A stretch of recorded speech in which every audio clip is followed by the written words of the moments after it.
Well, good morning everybody, and it is a good morning unless you want to go outside in the chill. This is Patricia and David, and this is Gulf Harbour Radio on 8752 and streaming, where we're on every morning except Sunday, with weather and local bits of update for those of you who are missing news. Can't understand why you would do that, but anyway, we'll have a little bit of a news update. Actually, it's a beautiful morning here, except for the 14 degrees Celsius outside, 1018.5 on the Barron Rising, 5 knots from the southwest, and it is pretty clear. There's a little bit of cloud on the horizon, but not much more.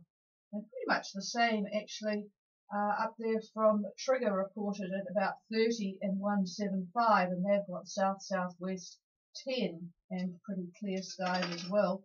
Their bar is 1019, so much the same as ours, except theirs is fairly flat, and they've got 25% cloud cover. So yeah, not a bad day. In fact, if you look at the satellite picture out there, you guys, apart from those that are sort of around the Newcastle area, up there, Tonga and Fiji, Vanuatu, Samoa's are looking absolutely fairly pleasant. What's Trigger's pressure? Trigger's pressure is 1019, David. Okay, just a quick update of all of that. Up there in the Osawas, Lakes Diego and Marina, 10 to 15 knots from the east-northeast. Lovely clear skies, and 28, that would be rather nice, 28 degrees Celsius. And Serrania and Prony, and they have 80% cloud cover, rain yesterday evening, and 12 knots to the east-southeast. So a little bit of a different story for New Caledonia. And Anthea on their way there, they've got 100% cloud cover, but south-southeast winds about 7 to 9 knots, and they're going to raise the Spinnaker. So that's a little bit different to what they've been having. And Elysium on their way back to Opua with a few things to sort out. So yeah, not too bad at all up there in the islands, and David will be updating the detail fairly shortly. One of the things I've enjoyed lately is hearing a few bits and pieces from people that we used to have on air. A-Train sent in an email today. They are listening on streaming, so it's rather nice to keep in touch with people on streaming.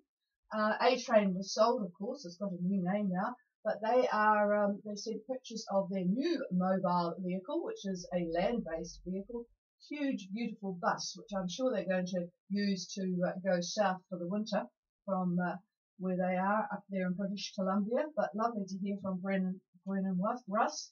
And I forgot to mention too that Morning of Ardwell is back in Southampton. It took the quick route on the top of a transporting ship, so they're back in the UK. So really nice to hear from people that we've had on yet and got to know if they've called in here at Gulf Harbour. All right, is there anybody wanting anything in particular that David could work on while I do a bit of a news update? I know quite a few people left yesterday. We won't hear them this morning because they will be still in our 8 megahertz skip, but we'll hopefully assume that they're all going well, apart from the odd problem with things that go wrong when you set sail on a passage and haven't used the boat much.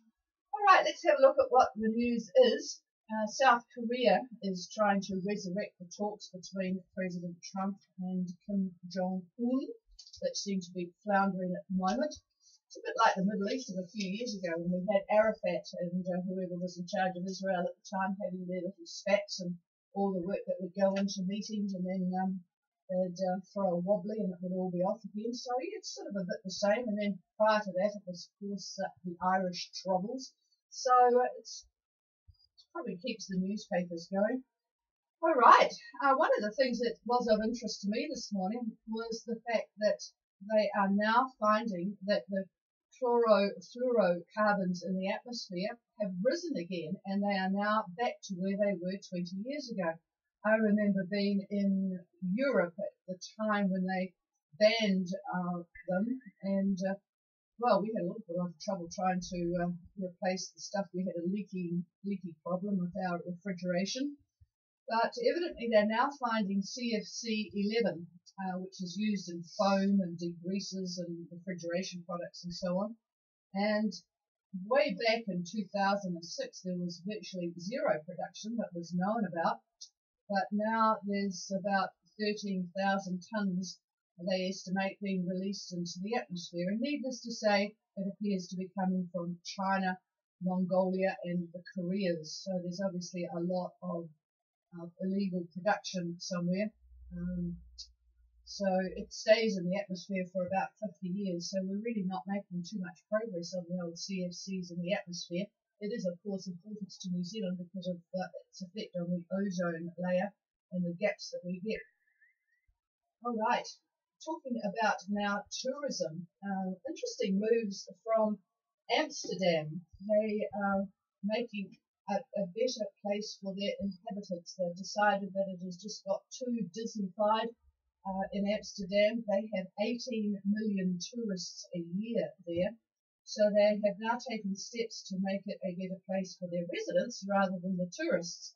They have banned Airbnb, short-term rentals, in the business area. They've decided to divert the cruise ships from docking in the centre.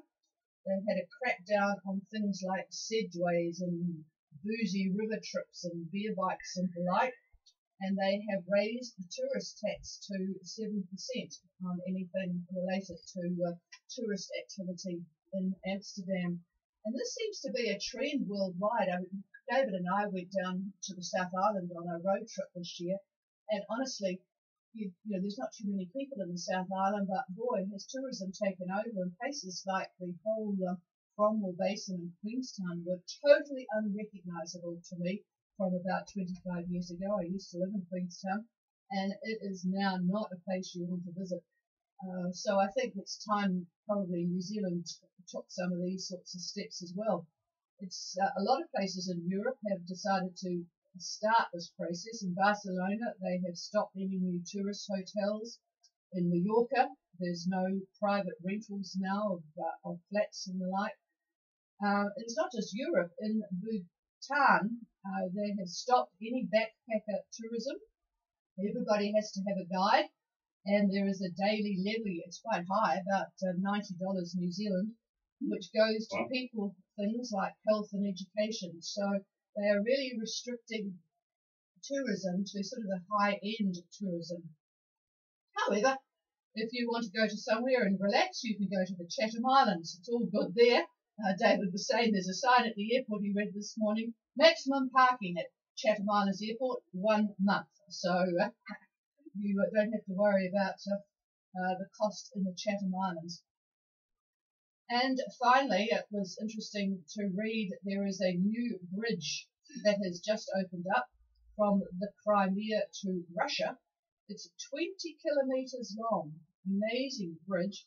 It had only took 2 years to build. They finished it 6 months ahead of schedule, opened a couple of days ago, and boy, what a feat. The concrete piles were sunk up to 100 metres into the seabed, and each pile has got about as much steel in it as 2 Eiffel Towers.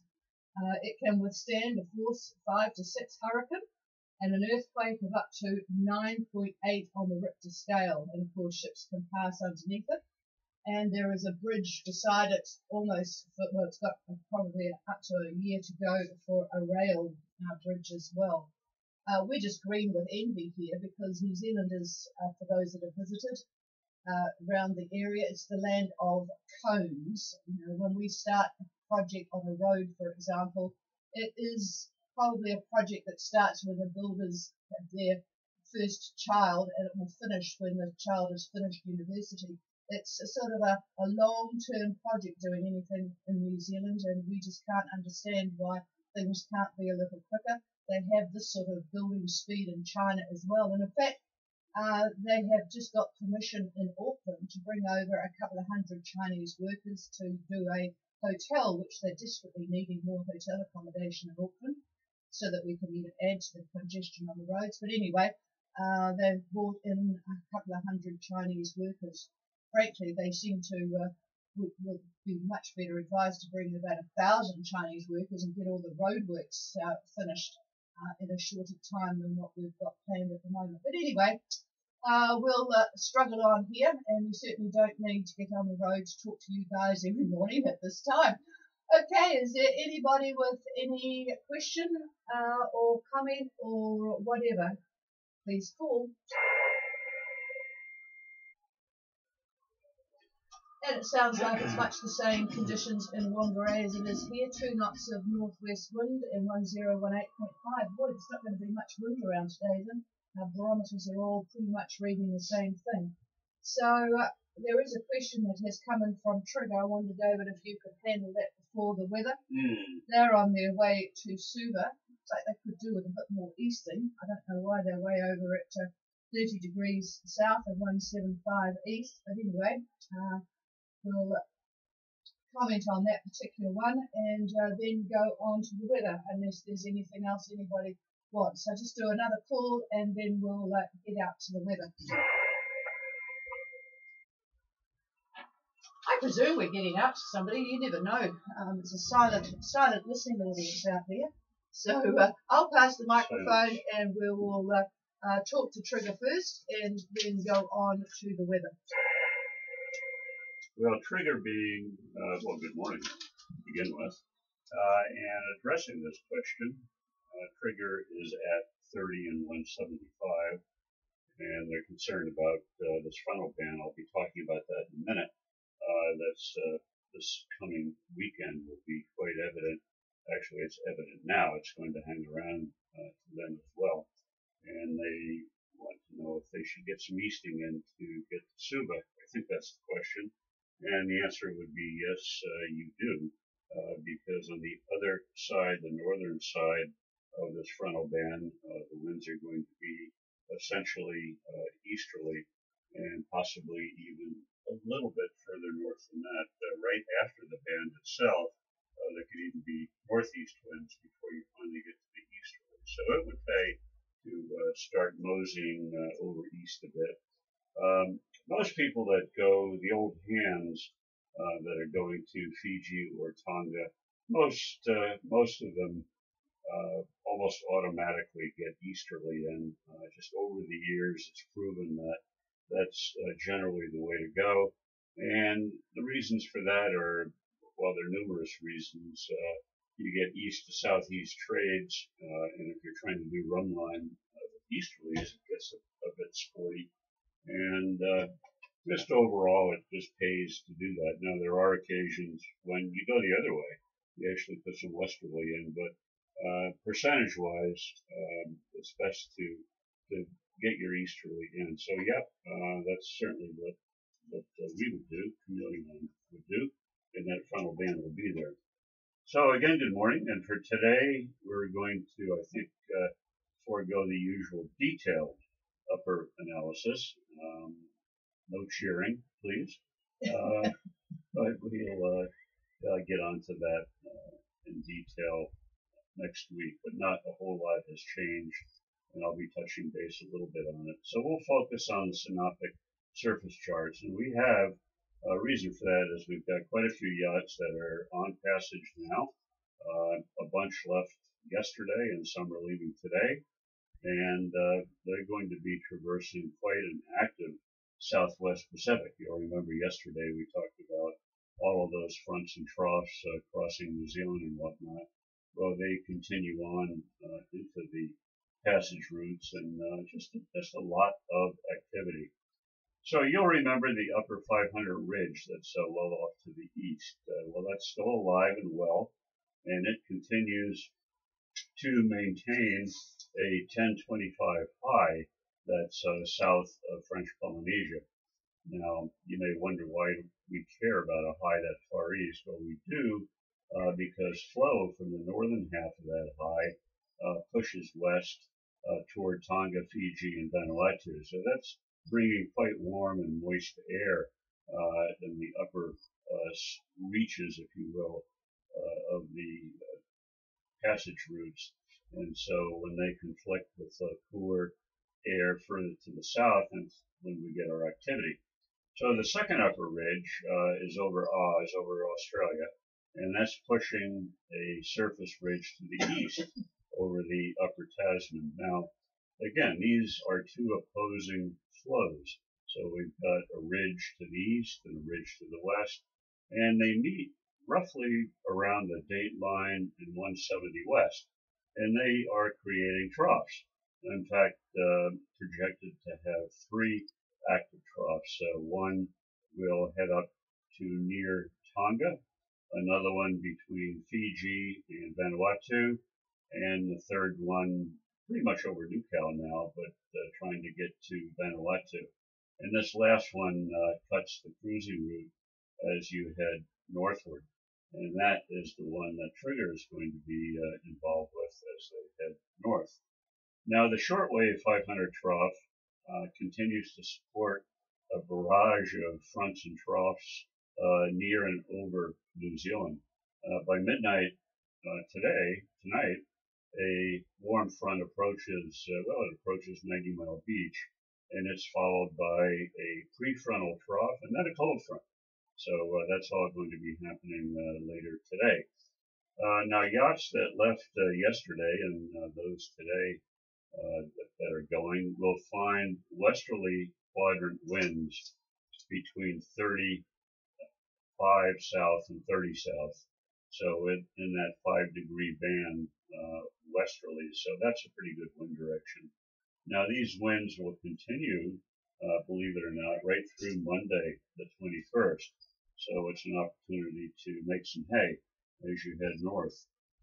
Now from 30 south to 25 south, the winds shift to become southeasterly, give or take on that direction, and there's going to be convective activity along 25 south, and that'll be from 175 east over to 175 west, and then that troughing goes eastward from there. So that is the frontal band that's going to be a bit worrisome to all of you that are heading north. Now, I probably shouldn't say worrisome, I should say it's there, and you'll have to deal with it. It's not nasty from what I can see.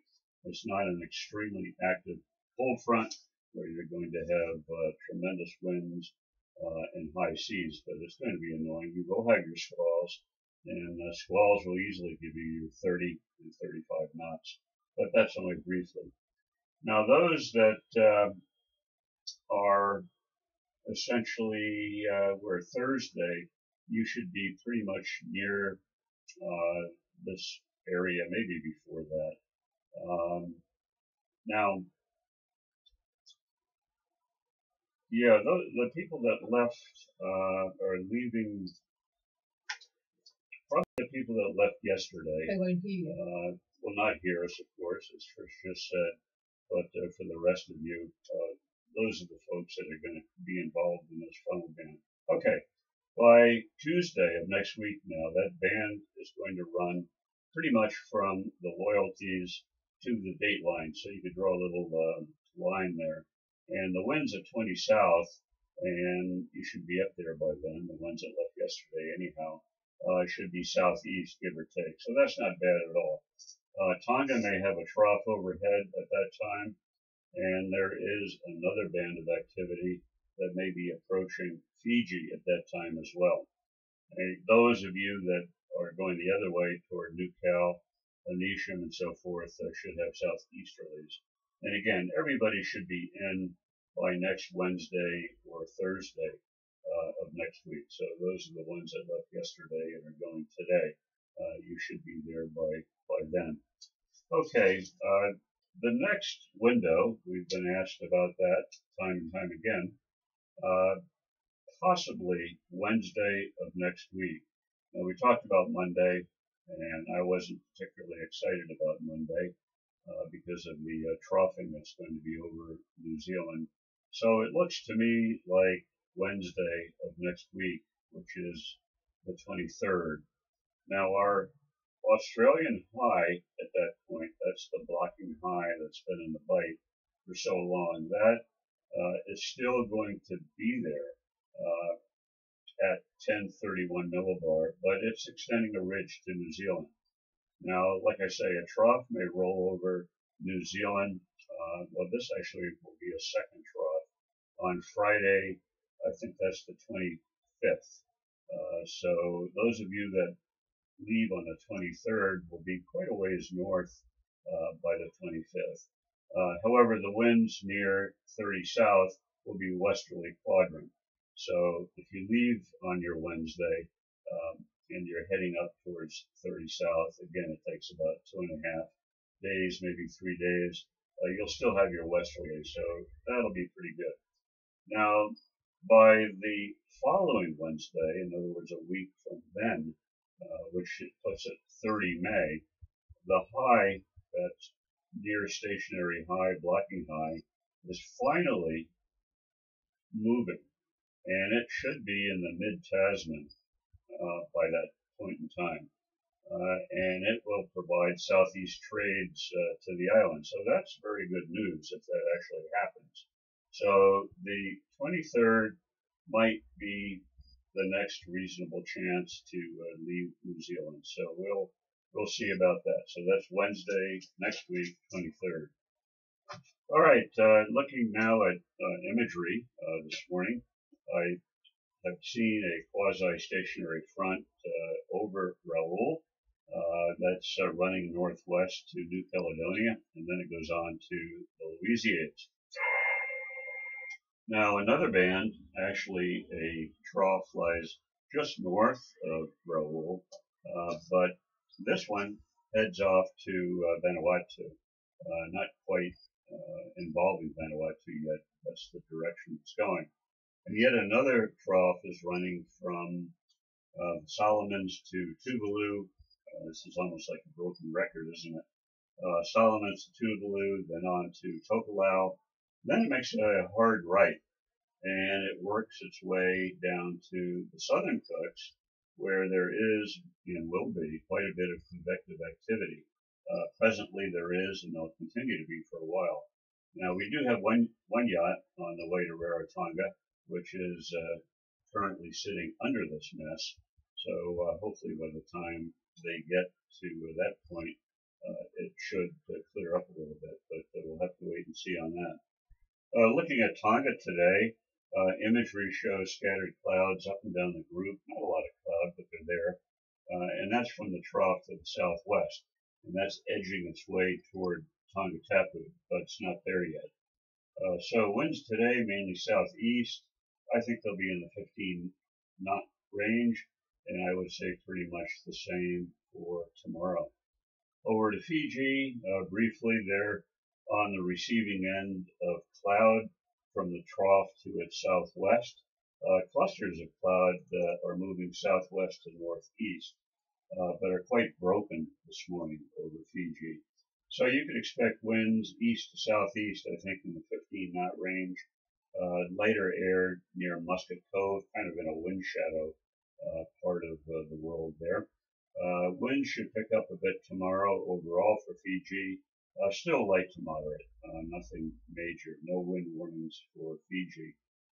Vanuatu, that has cloud as well, mostly scattered, but becoming a little bit more consolidated as that New Cal trough approaches. So winds today mostly easterly, around 15 knots, but there will be a shift tomorrow to, I would say, the northeast, and they'll be around 15 knots. So nothing major there either, except for the wind direction. Now, New Cal is cloudy and wet as the frontal band extends itself from New Zealand. The band slowly moving toward Vanuatu, but cloud in the band, if you were to look up, you could see through things. Those clouds are moving northwest to southeast. So this is always the interesting part about clouds. You've got the band moving northeastward, but the clouds that are in the band are going a different direction, northwest to southeast. And again, they're driven by the air between 850 and 700 millibar. So expect fresh winds today in our lagoon area, southeast 20 knots in the mean.